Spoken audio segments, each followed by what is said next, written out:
Many business owners ignoring Google reviews, and they are ignoring, we call it reputation management.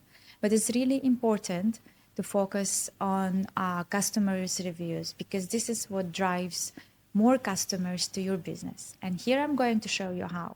All you need to do is to log into pulsegrowth.io, and then you need to integrate your Google My Business profile. If you still don't have Google My Business profile, it's very easy. Just go and set it up right now. It's free of charge.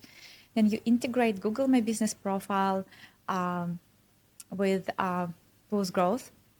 And why do you do that? Because inside we can give you a link and you can use this for your customers' reviews.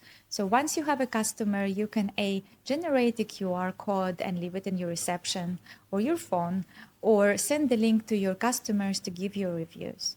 And this is not all. Also, you're getting too many reviews and you don't have time to respond to those reviews. We have AI who's going to help you to respond to reviews on your behalf. How cool is that?